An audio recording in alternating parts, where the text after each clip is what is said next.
पहले हमने बताया कि नी वोल्टेज को कैसे डिफाइन करो, नी वोल्टेज क्या बताए थे? हाँ, forward voltage applied across diode above विच, जिसके ऊपर अबव विच क्या होता है? कौन सा current? Forward current increases with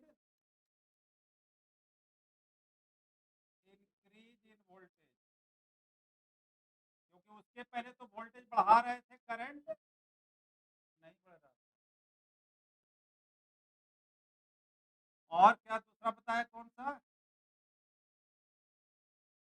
break down, break down voltage.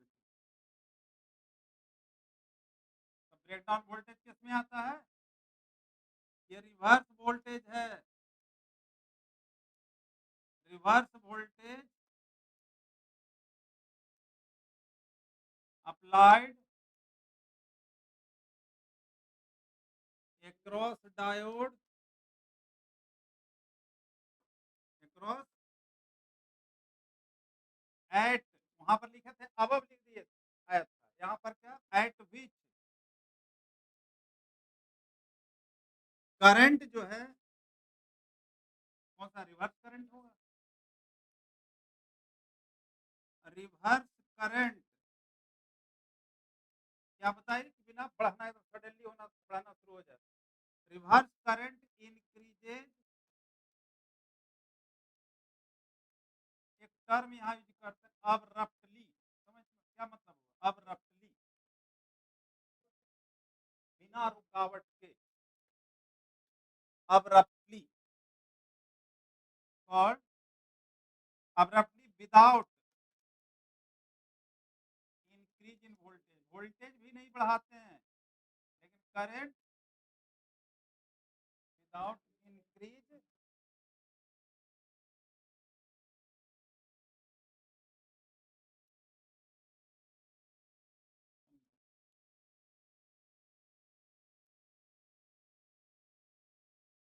क्या बोलो, क्या कहाँ पर, कहाँ पर नहीं समझ में, बता दो मुझे, हो सकता है दूसरे को भी नहीं समझ में आया होगा। Reverse voltage applied applied across diode eight विच रिवर्स करंट इंक्रीजेज अब्रप्टली, ठीक है ना, without hindrance, without increase in voltage नहीं बढ़ाते हो तो ब्रेकडाउन आ गया। क्यों ब्रेकडाउन नाम दिया गया? सारे बॉन्ड ब्रेक हो जाता है, जितने भी कोवलेंट बॉन्ड है सेमीकंडक्टर में, और यही कारण से बताया थे क्या large number of free electron generate होता है, so that this region is also called avalanche, sudden increasing of large number of free electrons, इसलिए उसको कहते हैं avalanche region, राइट। अब आ जाते हैं किस पर, रेक्टिफायर, बहुत इंपॉर्टेंट है रेक्टिफायर। रेक्टिफायर है क्या?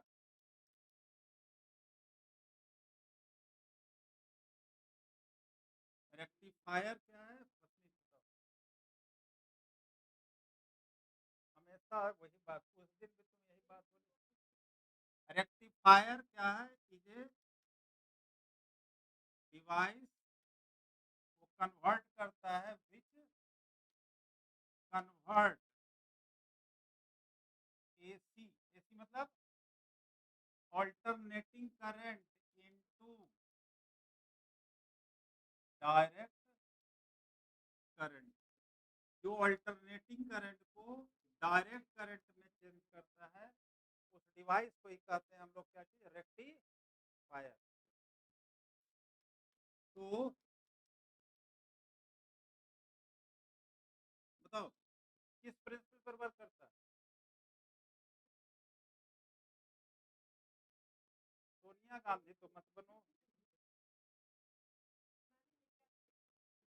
नहीं, याद करना बहुत अच्छी बात है, लेकिन सोनिया गांधी बनना नहीं आता अच्छी बात है। तो देख देख के पढ़ रही हो। देखो, it works on forward biasing and जो भी लिखा हुआ है सब लैंग्वेज अपना अपना होता है, ठीक है ना, तो ऐसा मत। It works on forward biasing and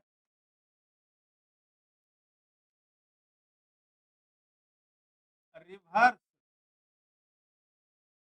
biasing of diode, यही इसका प्रिंसिपल है। रेक्टिफायर जो वर्क करता है forward biasing and reverse biasing of diode पर, दैट इज, क्या मतलब हुआ, ड्यूरिंग फॉरवर्ड बायस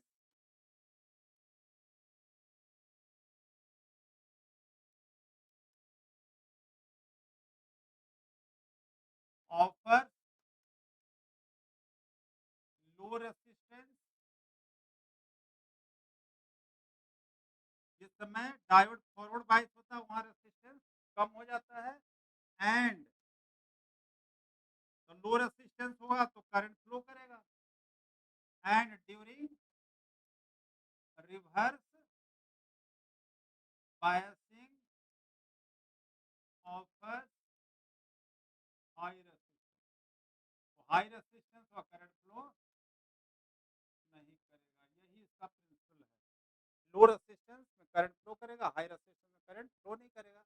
तो आप अगर पेपर में इतना ही लिखते हैं ना, ये लिख दो बस, it works on forward biasing and reverse biasing, कोई जरूरी नहीं है नीचे लिखना। लेकिन फॉरवर्ड बायसिंग में क्या होता है, आपको बताया था, डिप्लेशन लेयर की थिकनेस कम जाती है तो रेसिस्टेंस कम गया, और रिवर्स बायस में डिप्लेशन लेयर बढ़ जाती है, इससे रेसिस्टेंस हाई हो जाता है, इसलिए वहां पर डिफ्यूजन नहीं हो पाता, माइग्रेशन नहीं होता।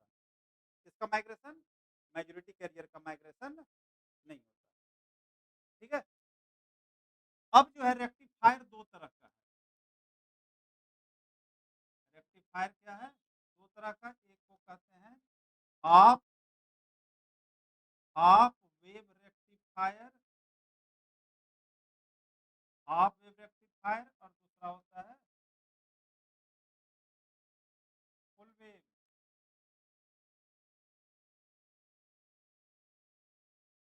Rectifier, half wave rectifier and full wave rectifier. ये ध्यान में देना, अभी मैं शॉर्ट में बता रहा हूँ। हाफ वेव रेक्टिफायर में सिंगल डायोड का फेनोमेनन होता है, सिंगल डायोड यूज होता है इसमें, और ये होता है दो डायोड इसमें होता है, डबल डायोड।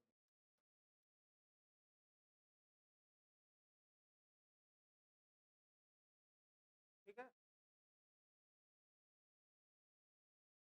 अब इसका सर्किट डायग्राम अच्छी तरह से समझना। हालांकि अब है ही नहीं, इससे पहले जो पढ़ना था ना, एम्पलीफायर ऐसा पढ़ना होता था, उसमें कॉम्प्लिकेटेड डायग्राम आता था, एम्पलीफायर था, ट्रांजिस्टर था, ये सब जो पढ़ना था, अब तो कुछ है ही नहीं। आप लोगों ने समझ लिया कि बच्चे बहुत एकदम दिमाग के छोटे हैं, इससे ज़्यादा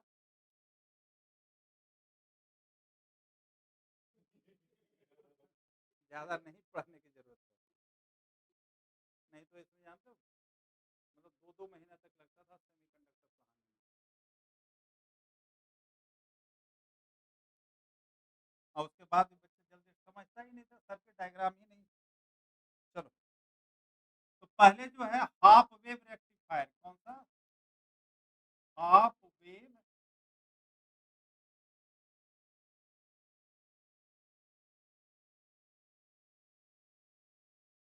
half wave rectifier, rectifier convert one rectifier which convert only half cycle of AC, half cycle of AC into DC, half cycle of AC into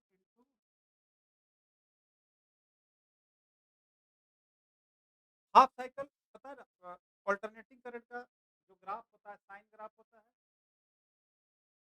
एक पॉजिटिव हाफ है दूसरा नेगेटिव हाफ है, तो उसमें से दोनों में से एक ही साइकिल को क्या करता है कन्वर्ट करता है, अभी बताएंगे ना।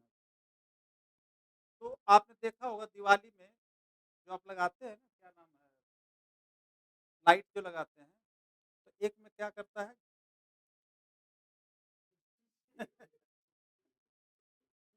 नहीं ग्लू मतलब क्या बुझता है जलता है यही ना, तो क्या है उसमें लगा हुआ, उसमें हाफ वेव रेक्टिफायर लगा हुआ है, ठीक है, उसमें क्या रहता है आप तो लाए और सर घर के प्लग में लगा देते हैं ना भाई, है कि नहीं, और एक में कंटिन्यूअस चलता है, ये क्या चल रहा है कंटिन्यूअस चल रहा है ना, इसमें ब्लिंक नहीं हो रहा है, लेकिन वो जो लरी लगाते हैं तो क्या होता है, तो कैसे वर्क करता है देखो भैया, देखो सबसे पहले उसमें एक छोटा सा ट्रांसफार्मर होता है,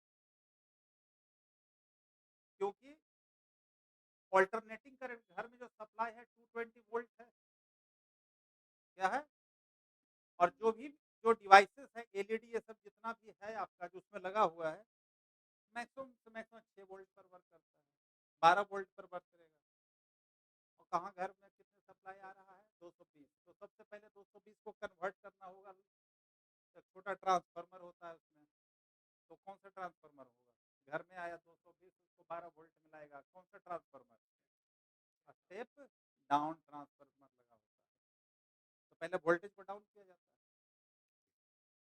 देखो इसका सर्किट डायग्राम,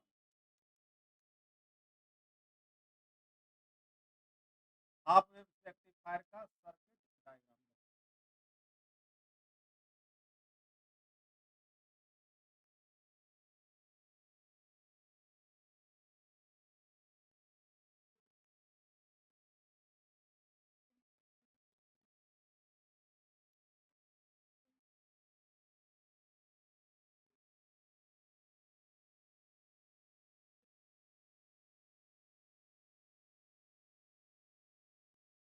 इसको आरएल कहते हैं, आरएल का मतलब होता है load resistance, RL means load,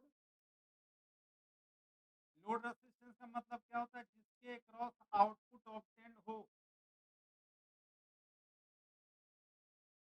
आप आते हैं ऑन किया बल्ब ग्लो कर गया तो क्या कहता है आउटपुट मिल गया, नहीं अगर बल्ब ग्लो नहीं करता तो पता चलता कि हाँ करंट आ रही है कि नहीं आ रही है, नहीं ना, तो जिसके क्रॉस हमें पता चले गैल्वेनोमीटर बल्ब कुछ भी लगा दो उसको कहते हैं लोड रेसिस्टेंस, ये डायोड है, क्या है ये, क्या बताए थे इसमें पहले बता दिए हिंट दिए थे सिंगल डायोड ही लगता है, क्यों सिंगल डायोड ही क्यों यूज होता है बताइए, ये डायोड हो गया,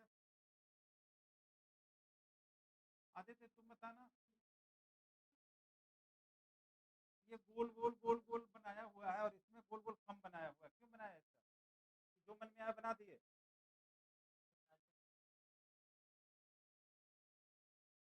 ये क्या रिप्रेजेंट कर रहा है बताओ, ये अच्छा छोड़ो मैं नहीं पूछ दूंगा नहीं, ये क्या है, क्या रिप्रेजेंट कर रहा है ये बताओ, तुम्हें समझ में आ रहा है क्या पूछ रहा हूँ, ये घुमा घुमा करके इसमें क्या बनाए हैं, हाँ हाँ इतना सही है, क्यों बनाया ऐसा,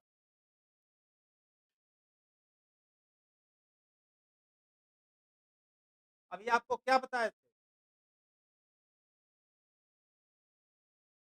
कौन सा ट्रांसफार्मर होना चाहिए, स्टेप डाउन का क्या कंडीशन है,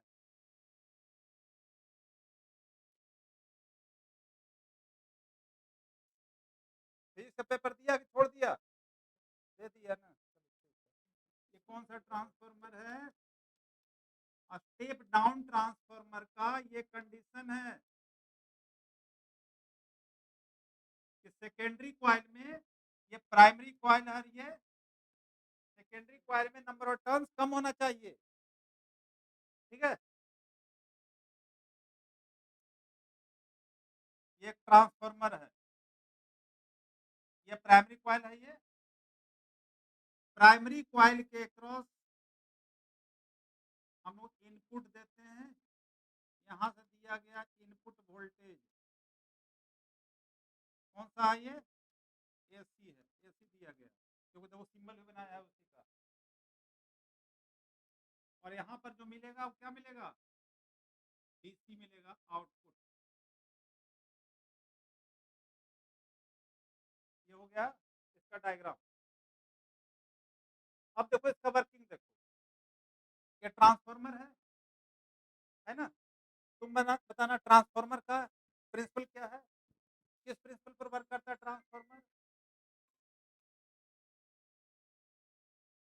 हेलो, हाँ, ट्रांसफार्मर का बताओ प्रिंसिपल क्या है?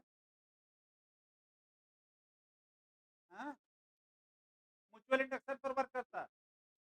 Transformer work on mutual. तुम्हारा नंबर कितना आया?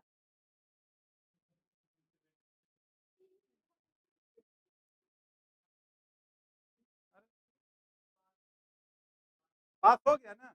अभी तो मैं यही कर रहा हूँ, पास हो जाओ, पास हो जाओ। फर्स्ट सेमेस्टर में यही होता है, समझे ना? 30, 35, 40 तो पता है। अब 30, 35, 40 भी रहता है, 50% बोले बच्चे हुए, 50% तो फेल ही होता है इसमें में क्या। इस सेमेस्टर का ये है वरदान है, फर्स्ट सेमेस्टर का, फर्स्ट सेमेस्टर में ये वरदान है बच्चे। चलो, हाँ, तो ट्रांसफार्मर वर्क करता है म्यूचुअल इंडक्शन पर, तो यहाँ पर म्यूचुअल इंडक्शन का फेनोमेनन होगा। तो वो ये प्राइमरी कॉइल है, ये secondary coil. Suppose that at an instant alternating current, पता है ना अल्टरनेटिंग करंट में क्या होता है? 1/100 सेकंड के बाद उसकी पोलैरिटी क्या होती है? चेंज हो जाती है। यहाँ से जो हमने अप्लाई किया अल्टरनेटिंग करंट है ना, ये अल्टरनेटिंग करंट है। यहाँ से करंट ये आई, आई करंट है, और ये क्या चीज है? ये टाइम है। तो ये positive half cycle, negative half cycle है। इसकी फ्रीक्वेंसी कितना बताया था? 50 हर्ट्ज होता है।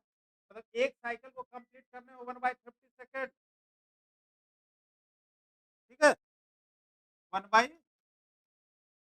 तो हाफ साइकिल को कंप्लीट करने में कितना टाइम होगा? 1/100 सेकेंड के बाद इसकी पोलैरिटी क्या हो जाएगी? 1/100 सेकेंड के बाद इसकी पोलैरिटी क्या होगी? चेंज हो जाएगी। तो मान लेते हैं एट एन इंस्टेंट ये पॉजिटिव पोटेंशियल पर है,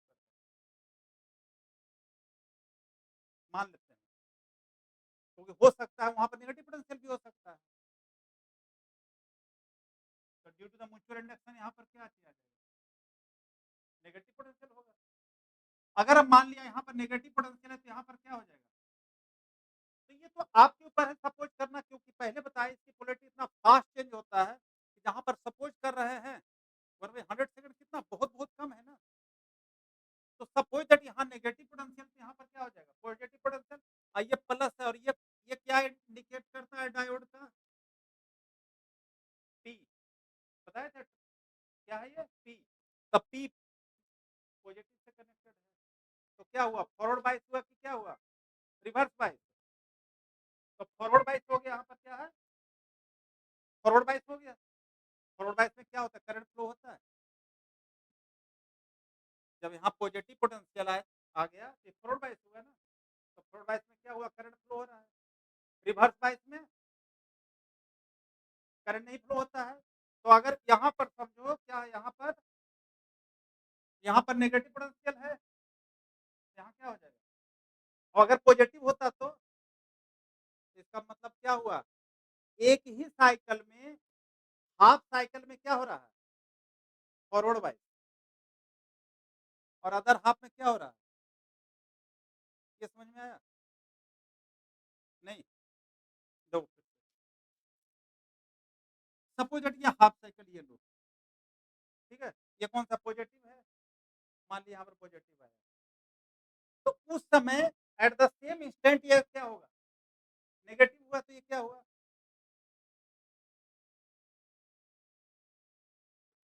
जब प्लस से पी कनेक्टेड हो तो फॉरवर्ड बाइस, अब प्लस से एन कनेक्टेड तो क्या हो जाए?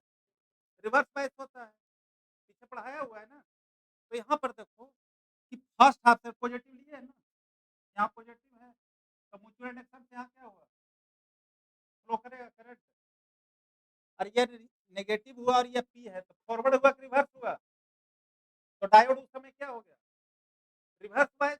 रिवर्स बाइस में करंट तब फर्स्ट हाफ में तो फ्लो नहीं किया, सेकंड हाफ में आ जाइए, ये नेगेटिव है, यहाँ नेगेटिव आया, पॉजिटिव हो जाएगा। तब पॉजिटिव हुआ तो क्या होगा? फॉरवर्ड। फॉरवर्ड बाइस में करंट मतलब एक हाफ साइकिल में करंट फ्लो होगा, अदर हाफ में करंट नहीं फ्लो होगा। इस बात को समझ में आया? यही मेन समझना है यहाँ पर। क्या? अच्छा वो अभी आगे बताएंगे, पहले जो मैं जहाँ तक एक्सप्लेन किया वो समझो ना। ये समझ में आया कि हाफ साइकिल में फ्लो नहीं कर रहा, अदर हाफ में फ्लो कर रहा, मतलब एक ही साइकिल में दो फेनोमेनन हो रहा है, फॉरवर्ड बाइस और तो फॉरवर्ड बाइस में करंट फ्लो होगा, रिवर्स बाइस में करंट तो एक ही बार फॉरवर्ड बाइस हो रहा है ना, एक साइकिल में एक बार, जबकि होना चाहिए था दो बार होना चाहिए था। तो इसका मतलब हाफ साइकिल में करंट फ्लो करेगा, अदर हाफ में करंट फ्लो नहीं करेगा। तो क्या होगा? करंट फ्लो हुआ, करंट फ्लो नहीं हुआ, करंट फ्लो हुआ, करंट फ्लो नहीं हुआ। अब इसका देखो, इसका क्या देखते हैं? ग्राफ से। इसका ग्राफ देखना।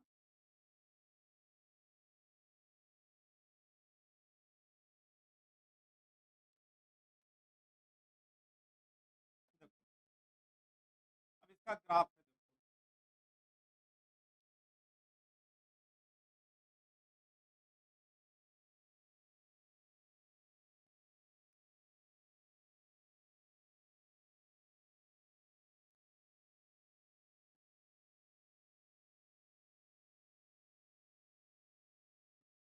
ये किसका ग्राफ है? ये जो ग्राफ है किसका ग्राफ है? ये एसी का ग्राफ है। किसका है ये? एसी इनपुट दिया गया, ठीक है? अब यहाँ पर देखो,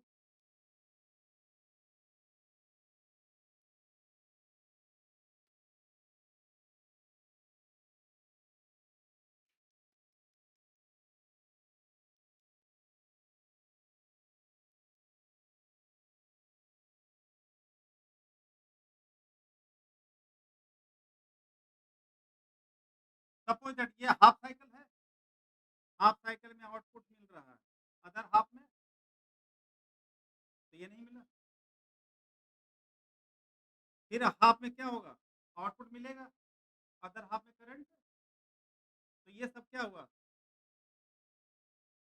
यहाँ पर जब आउटपुट मिल रहा है तो करंट आपका बल्ब ग्लो करेगा, यहाँ पर आउटपुट नहीं मिल रहा है क्योंकि हाफ में फॉरवर्ड बाइस हो जाता है, अदर हाफ में तो जिस समय फॉरवर्ड बाइस है करंट फ्लो करेगा, जिस समय रिवर्स बाइस है करंट फ्लो। तो यहाँ पर क्या हुआ देखना, ये वाला जो पार्ट है आपका,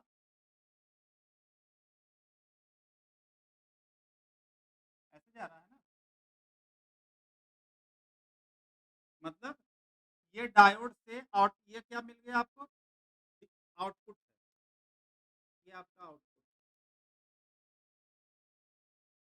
लेकिन अभी ये प्योर डीसी नहीं है, मतलब कि आउटपुट डीसी कह सकते हो, डीसी अभी इस सेंस में है, इसकी पोलैरिटी चेंज नहीं हो रही, लेकिन प्योर डीसी नहीं है, वो भी आगे देखेंगे।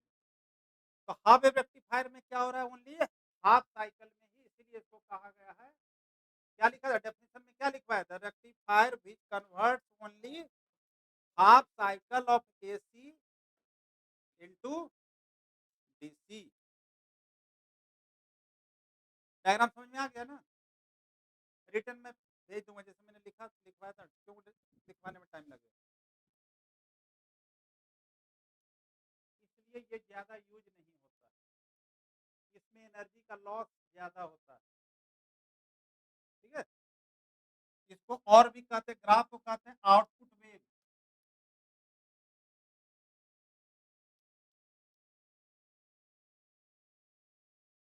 इसलिए इसका रेक्टिफिकेशन फैक्टर है, इसका रेक्टिफिकेशन फैक्टर क्या होता है? रेक्टिफिकेशन, इसकी रेक्टिफिकेशन फैक्टर है करीब 42% है। क्या होता है रेक्टिफिकेशन फैक्टर, बताओ? रेक्टिफिकेशन फैक्टर क्या है? जिसको एफिशिएंसी कहते हो ना, उसी को रेक्टिफायर में कहते हैं रेक्टिफिकेशन फैक्टर। एफिशिएंसी क्या होता है? Output upon input. अगर आउटपुट इनपुट बराबर हो जाए तो 100% हो जाएगा, लेकिन यहाँ पर तो आउटपुट आधा ही मिल रहा है, हाफ ही तो मिल रहा है। हाफ तो डायोड क्या कर रहा है? कंज्यूम कर रहा है इटसेल्फ।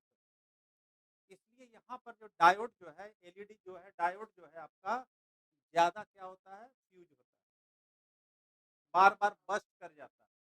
रीजन क्या है? हाफ एनर्जी जो है, डायोड जल्दी गर्म होता है, इससे जल्दी क्या हो जाएगा? बस्ट हो जाता है। ठीक है, ये क्या हो गया? Half wave rectifier. वर्किंग जो लिखना है वो मैं ये कर दूंगा, या लिखवाऊं वर्किंग बोलो? हाँ, हाँ, क्यों टाइम लग जाएगा। अब चलो फुल वेव रेक्टिफायर पर आते हैं। हाँ, आउटपुट ये नहीं आ रहा है ना, यही है ना, ये और ये समझ में आया? किसी को दिक्कत? हाँ,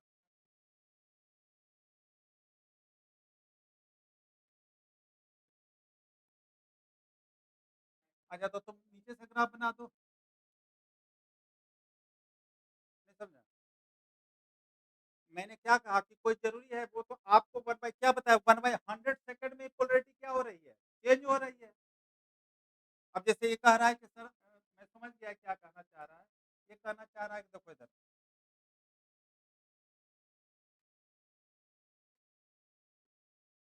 कि यहाँ पर सर आपने बताया ये पॉजिटिव है, यहाँ पॉजिटिव हो तो यहाँ पर क्या हो जाएगा? नेगेटिव। तो यहाँ पर तो फ्लो नहीं करना चाहिए, तो एक छोड़ करके तुम बना दो। क्लियर? हमने मान लिया कि पहले यहीं से स्टार्ट किया, पहले यहाँ से स्टार्ट, क्योंकि पहले ही बात पता नहीं चलेगा ना आपको, इसलिए डायग्राम में बना दिया गया है। नहीं तो डायग्राम कैसे बनता? पहले हमने यहाँ से स्टार्ट होता, ऐसे स्टार्ट होता। तो यहाँ पर क्या हुआ? नहीं करंट मिल रहा, तो ये बनाओ चाहे वो बना दो, एक ही बात। तो जीरो ऑरिजिन से स्टार्ट हुआ, वहीं से स्टार्ट कर। ठीक है,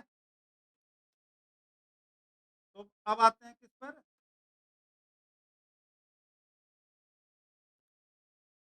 full wave rectifier. Full wave rectifier, इसलिए जब वर्किंग में लिखवाऊंगा ना, तो उसमें मान लूंगा लेट एट एनी इंस्टेंट। समझे ना, वो मान कर चला जाता है पहले से, एट एनी इंस्टेंट मान लेते हैं। फुल वेव नाम से पता चला, फुल वेव, फुल मतलब क्या हुआ? दोनों rectifier which convert, rectifier which both half cycle, both half cycle of AC into, दोनों साइकिल को, एसी के दोनों साइकिल को डीसी में बदल दो। ठीक है, प्रिंसिपल वही है, हाफ वेव रहे चाहे फुल वेव रहे, प्रिंसिपल क्या? फॉरवर्ड बायस एंड, उसमें भी तो ही बताया ना, हाफ में फॉरवर्ड बायस हो जाता है, अदर हाफ में रिवर्स बायस हो जाता है। यहाँ पर तो सर्किट डायग्राम, कौन सा ट्रांसफार्मर यूज होगा, कौन सा ट्रांसफार्मर यूज होगा, स्टेप डाउन ही यूज होता है। पहले बताया नहीं कि जितने भी सेमीकंडक्टर है सब लो वोल्टेज पर वर्क करता है।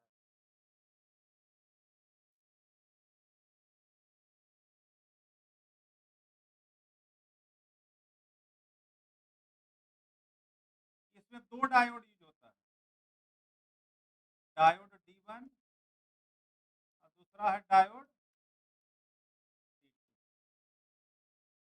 डायोड D1 है, डायोड D2। और यहाँ पर एक कॉमन लोड रेजिस्टेंस लगाते हैं, एक कॉमन लोड रेजिस्टेंस लगाते हैं, दोनों में कॉमन। ये हो गया आपका लोड रेजिस्टेंस।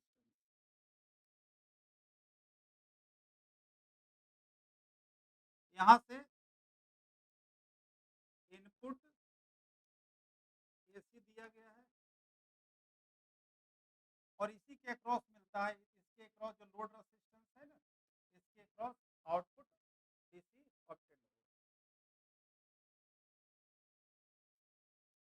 ये प्राइमरी कॉइल है और ये secondary coil, primary coil and क्या सेकेंडरी, राइट। देखना इसका, यहीं पर बना रहा हूँ वेव फॉर्म इसका।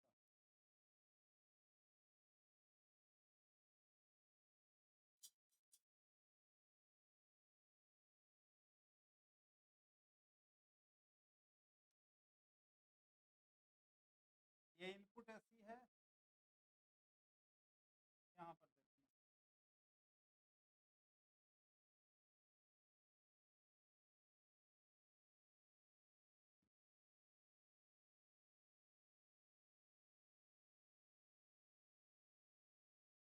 समझो। देखो पहले डायग्राम देखना है।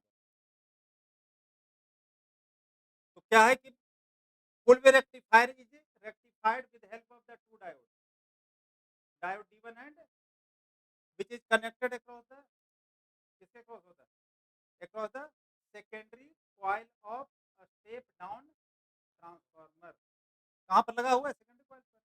AC input is applied across the, कहाँ पर, primary coil of step down transformer. मतलब प्राइमरी पर इनपुट देते हैं और सेकेंडरी पर हमें आउटपुट मिलता है, राइट।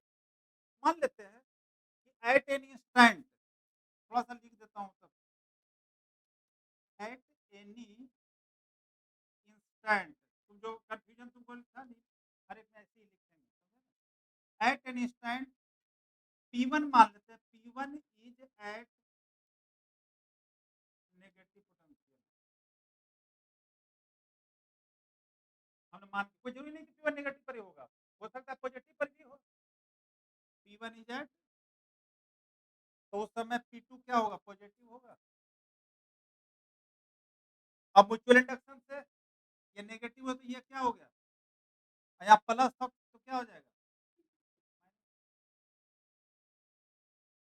क्योंकि अल्टरनेटिंग करंट की पोलैरिटी बहुत फास्ट चेंज हो रहा है। कितना टाइम लगता है पोलैरिटी चेंज होने में, 1/100 सेकेंड, विद इन मतलब 0.01 सेकेंड के अंदर इसकी पोलैरिटी क्या हो रही है, चेंज हो रही है। तो क्या मान के चले, हमने मान लिया कि P1 कहाँ पर है, नेगेटिव पोटेंशियल पर, ठीक है। इसलिए ग्राफ जैसे भी आप बना सकते हो, नीचे से भी बना सकते हो, जैसे हमने ऊपर से बनाया है ना, आप नीचे से ऐसे ऐसे से ग्राफ बना, क्योंकि साइन में दोनों करंट का जो रिप्रेजेंटेशन है, साइन भी है और कॉस भी है। I equal to I not cos omega t भी होता है, और करंट का I equal to I not cos omega t भी होता है। I equal to I not sine omega t भी रिप्रेजेंटेशन है। डिफरेंस यही है कि अगर साइन ओमेगा टी लेकर चलेंगे तो ओरिजिन से, और कॉस ओमेगा टी लेकर चलेंगे तो मैक्स, हाँ मैक्सिमम मैग्नीट्यूड। अब देखो, तो मान लिया कि at an instant P1 is at negative potential and P2 is at due to mutual induction क्या लिखे at an instant P1 is at negative potential and P2 is at क्या होगा पॉजिटिव पोटेंशियल। इसलिए दो लाइन लिखे तो समझने के लिए जो हो रहा है confusion due to mutual induction due to क्योंकि ट्रांसफार्मर में होता है ड्यू टू म्यूचुअल इंडक्शन। जब म्यूचुअल इंडक्शन होगा तो क्या होगा S1 आ जाएगा क्या चीज पर बताओ S1 is at positive potential and S2 is at negative. यहाँ तक क्लियर है। अब देखो जब ये पॉजिटिव पोटेंशियल हुआ तो डायोड D1 क्या हो गया वाइज हो गया D1 क्या हो गया और D2 क्या हो जाएगा तो वो एक ही टाइम पर at the same time D1 is at D1 is at forward bias हुआ तो D2 फॉरवर्ड बायस में करंट फ्लो करेगा रिवर्स बायस में करंट तो forward bias allow the current but reverse bias does not allow the current. तो current किसके through आया D1 के थ्रू। यहाँ करंट किसके थ्रू आ गया है उस समय D2 से करंट नहीं गया है। तब क्या हुआ ये जो आ गया है आपका इसको D1 लिख दिया किससे करंट आया है D1। अब देखो in during next half cycle अब नेक्स्ट में तो क्या हो जाएगा ये तो यहाँ क्या आ जाएगा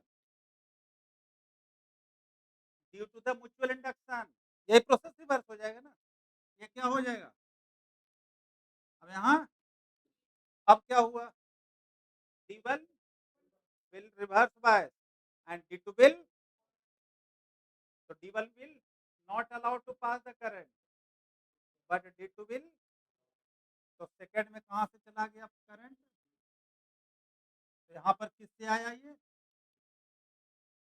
D2 से। तो यही फिर किससे आएगा करंट आएगा D1 से। फिर किससे आएगा करंट आएगा तो ये दोनों साइकिल में मिल रहा है फर्स्ट में भी मिल रहा है और सेकंड में दोनों साइकिल को क्या कर रहा है ये रेक्टिफाई कर रहा है। वहां पर क्या कर रहा था ओनली हाफ साइकिल को क्योंकि एक ही डायोड था हाँ एट एन इंस्टेंट एक ही डायोड वर्क कर रहा है डायोड दो तो है डायोड D1 वर्क करता है उस समय D2 वर्क जब D2 वर्क करता है तो उस समय इसलिए कॉमन लगाया गया था समझिए तो मेन दो लिखने में तो बीच में उल्टा पुल्टा कुछ भी लिख देता है सर मेन क्या होना चाहिए आपका सर्किट डायग्राम ऐसा बने एकदम विजुलाइज कि हाँ ये जो जैसे मार्क कर रहा हूँ कि यहाँ माइनस है प्लस है अपने आप समझ में आ गया कि नेगेटिव है तो नेचुरली पॉजिटिव होगा यहाँ पॉजिटिव मार्क किया है तो नेचुरली बच्चा ने क्या किया है भाई कि नेगेटिव ठीक है ना बीच में कुछ भी लिख दो। अब देखो यहाँ जो मिला है ये डीसी है ये वाला क्या था अप्लाई किए थे लेकिन डीसी का डेफिनेशन क्या है क्या डेफिनेशन है मैग्नीट्यूड क्या रहता है कांस्टेंट रहता है मैग्नीट्यूड तो क्या इसका मैग्नीट्यूड कांस्टेंट है मैग्नीट्यूड कांस्टेंट है नहीं है कांस्टेंट क्यों देखो इधर जीरो से मैक्सिमम फिर जीरो जीरो से मैक्सिमम फिर जीरो मतलब बढ़ा घटा जीरो हुआ बढ़ा घटा जीरो हुआ अभी डीसी किस सेंस में है पोलैरिटी चेंज नहीं हो रहा प्योर डीसी नहीं है जो अभी आउटपुट मिला है वो प्योर डीसी नहीं है तो हमें क्या निकालना है प्योर डीसी लेना ठीक है क्या करना है ये बना लिया ना डायग्राम अब to get pure circuit pure DC, इसके लिए क्या यूज करते हैं? फिल्टर सर्किट यूज होता है। क्या यूज होता है? हाँ? नहीं, फिल्टर सर्किट का एक्सप्लेन करना है, नहीं करवाया? फिल्टर सर्किट कर लेना,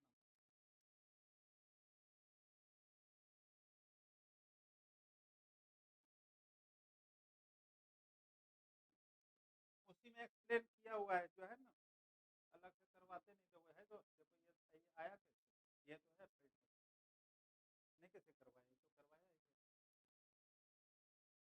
To get pure DC, filter circuit is used across full wave rectifier. full wave full wave rectifier में एक फिल्टर का काम, फिल्टर का मतलब क्या हुआ? फिल्टर करना। अच्छा ये बताओ, तुम घर में चाय बनाती हो? हैं? अच्छी बात है, ये मत समझना कि अब सर क्या हमसे पूछ दिए, तुम बनाते हो? हैं? अच्छा, तो उसमें फिल्टर यूज करते हो ना? अरे छन्नी होते हुआ भाई, छन्नी, छन्नी यूज करते हो ना? क्या पर्पस है बताओ?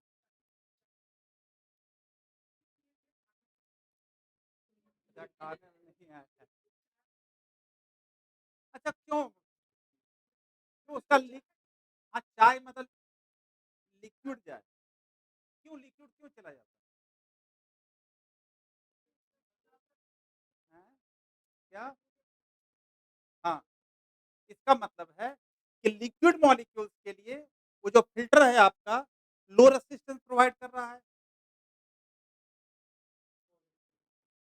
और सॉलिड मॉलिक्यूल्स के लिए हाई रेजिस्टेंस प्रोवाइड कर रहा है।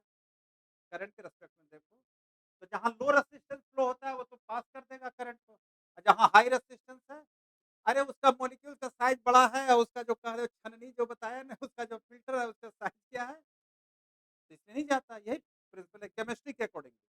फिजिक्स में कहते हैं उसी को कि जहाँ पर लो रेजिस्टेंस जो है, जो लिक्विड का मॉलिक्यूल्स है, उसके लिए वो फ़िल्टर क्या काम करता है?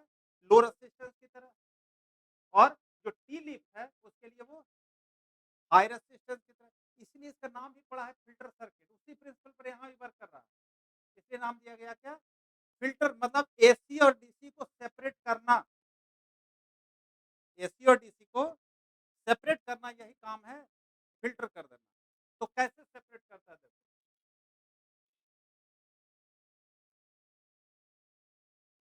देखो,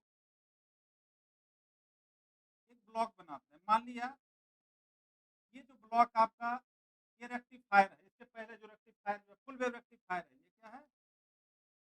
फुल वेव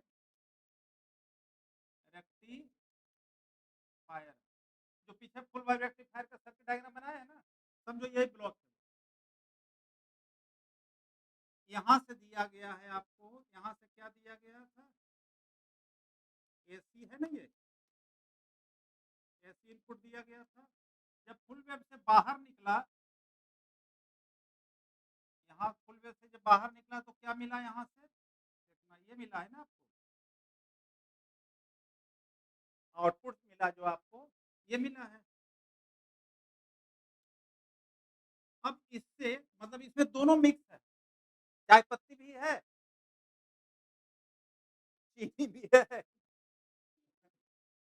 तो वही तो घुल गया, तो उसका मॉलिक्यूल छोटा हो गया, घुल क्यों? घुलने का मतलब क्या हुआ? सही, सही। घुल गया इसका मतलब क्या? उसका मॉलिक्यूल का साइज़, जो सॉल्यूट और सॉलिड ये सब जो कहते हो, मिलकर के तो सॉल्यूशन बना है, डिसॉल्व हो गया, डिसॉल्व हुआ, उसका मॉलिक्यूल का साइज़ क्या होगा? छोटा हो गया। अब तो यहाँ पर जो फ़िल्टर सर्किट को और भी कहते हैं हम लोग क्या, कि आरसी सर्किट भी बोलते हैं। क्या बोलते हैं? आरसी मतलब रेसिस्टिव और कैपेसिटिव सर्किट के पैरेलल कॉम्बिनेशन को ही फ़िल्टर सर्किट भी बोलते हैं। रेजिस्टेंस और कैपेसिटर। देखो, ये कैपेसिटर यहाँ लगा दिया गया है,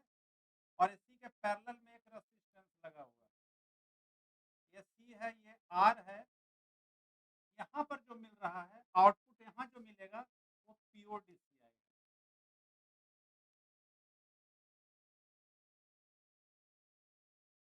क्या आएगा? PO DC. अब कैसे आएगा देखो,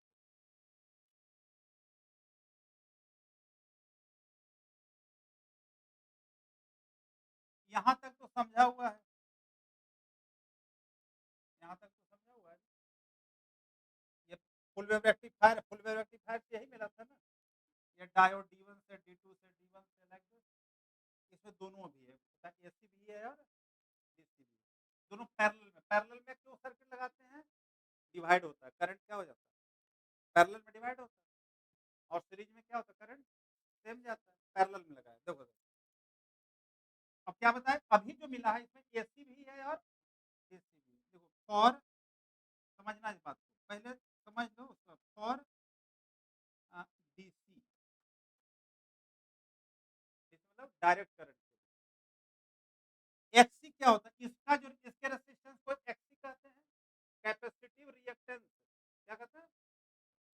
एक्सी जो होता है 1/ओमेगा सी के इक्वल, एक्सी होता है 1/, और ओमेगा क्या होता है 2 पाई।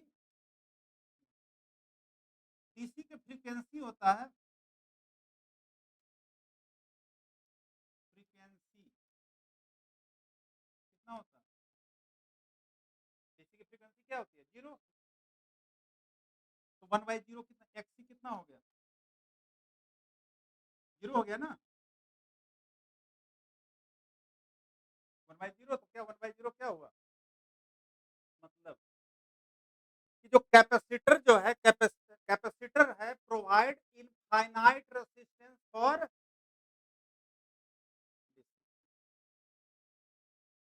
ठीक है, क्या प्रोवाइड कर रहा है, वो जो टी लीफ है ना, वो जो आपका छननी है, वो क्या प्रोवाइड कर रहा है, इनफाइनाइट रेजिस्टेंस। तो पार करेगा, इनफाइनाइट मतलब उसके मॉलिक्यूल्स का साइज ज्यादा है, मतलब इसके लिए क्या है, capacitor provide infinite resistance for DC. ये तो कंफर्म हो गया, डीसी से जाएगा। और यहाँ से जो करंट गया है, इससे डीसी जाएगा। अरे डीसी के लिए तो क्या किया, इनफाइनाइट रेजिस्टेंस दिया, तो डीसी से जाएगा। लेकिन तो दूसरे रास्ता तो है, क्या है, दूसरा रास्ता भी तो है। कॉलेज में 2 गेट होता है, हालांकि गेट भी पढ़ना था, सेमीकंडक्टर में गेट भी पढ़ना था, लॉजिक गेट, लेकिन वो सब तो कट गया सर। कंप्यूटर वाले तो पढ़ा ही होगा ना, तो यहाँ पर भी फिजिक्स में भी पढ़ाना था। 5 तरह का गेट होता है, मिलाकर कॉम्बिनेशन मिलाकर। तो कॉलेज में 2 गेट होता है, किस लिए 2 गेट होता है पता है? एक आगे से होता है, एक पीछे से। किस लिए? अगर, हाँ, पहले ही बताया हुआ है, अगर क्लास अटेंड नहीं करने वाले तो पीछे से चले जाओ। और यही होता भी है कॉलेज में, बीच-बीच में क्लास चल रहा है, जिसको नहीं है पीछे से, आगे से नहीं जाना है, वो तो दूसरा है। चलो, तो यहाँ पर भी तो 2 रास्ता है ना। तो डीसी के लिए तो कैपेसिटर यही लिखना होता है, कैपेसिटर, कैपेसिटर ऑफर्स क्या, इनफाइनाइट रेजिस्टेंस फॉर किसके, तो डीसी से नहीं जाएगा। तो डीसी कहाँ से चला है, दूसरा रास्ता है ना, ठीक है। इस पर आ गया डीसी, तो कहोगे कि सर क्या एसी उधर से नहीं जाएगा क्या, यहाँ पर दोनों है ना भाई, यहाँ पर एसी भी यहाँ है और प्लस, तो डीसी का तो आपने एक्सप्लेन कर दिया कि डीसी के लिए इनफाइनाइट, इसको डंडा मारा, कहा चले जाओ उधर से। तो एसी भी तो जा सकता है, तो सेपरेट कहाँ हुआ, एसी उड़ गया होगा, रुक गया, कहाँ पर रुक गया होगा, क्यों रुक जाएगा? हाँ, एसी के फ्रीक्वेंसी जो होता है, अब देखो फॉर एसी, एसी के लिए देखो फ्रीक्वेंसी बहुत हाई होता है ना, फ्रीक्वेंसी कितना होता है इसका 50 हर्ट्ज है, मतलब मैक्सिमम फ्रीक्वेंसी हो गया ना। तब एक्सी क्या हो जाएगा, ये मैक्सिमम फ्रीक्वेंसी है, तो एक्सी जो होता है क्या 1/2 पाई न्यू सी है, तो इसका मतलब एक्सी बहुत लो हो गया ना। एक्सी फॉर ऑल्टरनेटिंग करंट जो होगा ऑफर्स वेरी लो रेसिस्टेंस, ठीक है ना। अब मान लो एक तरफ से कॉपर की वायर है और एक तरफ से आयरन की वायर है, किसमें ज्यादा करंट फ्लो करेगा, क्योंकि कॉपर के लिए क्या किए है वो रेसिस्टिव, मतलब लो पाथ हो गया है, दो रास्ते, तो जो इजियर पाथ होगा उधर से आना पसंद करोगे ना भाई, है कि नहीं। जब इजियर पाथ होगा वहीं से जाएगा ना, तो अल्टरनेटिंग करंट में भी यही होता है। तो इजियर पाथ मतलब लो लो रेसिस्टिव पाथ, तो क्या किया कि capacitor offer low resistive path, low resistive path for AC, इसलिए एसी कहाँ से आ जाता है, यहाँ से इधर से आ गया, मतलब ऑल्टरनेटिंग करंट पास हो जाता है कैपेसिटर से, डीसी करंट पास नहीं हो पाता, और डीसी आकर यहाँ पर, ठीक है। तो वो जो डायग्राम जो ये जो आया था, ऐसे देखो ऐसे ऐसे जो डायग्राम आया था, ऐसे ऐसे आया था, इसी के ऊपर हम लोग एक पैरेलल बना देते हैं कि मैग्नीट्यूड क्या हो गया इसका कांस्टेंट, तो यहाँ पर आ गया, अब ये क्या आ गया प्योर, इसलिए नाम पड़ा फिल्टर कर देना, कैपेसिटर रेसिस्टेंस जो है, जो एसी और डीसी दोनों आया है उसमें से एसी और डीसी को क्या कर देता है, सेपरेट कर देता है, that is called the filter circuit, यही सेमीकंडक्टर,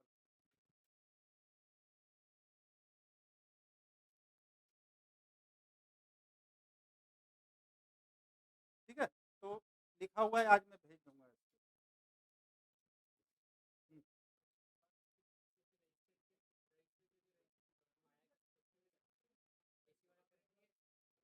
एसी तो इधर से चला आया, सेपरेट ही तो करना था हमें, तो फुल रेक्टिफायर दे ही दिया, तो हमें एसी ही तो हटाना था, तो एसी इधर चला आया। हाँ हाँ, वो सर्किट रहता है, ये तो ये जो यहाँ से आया कहीं तो जाएगा ना।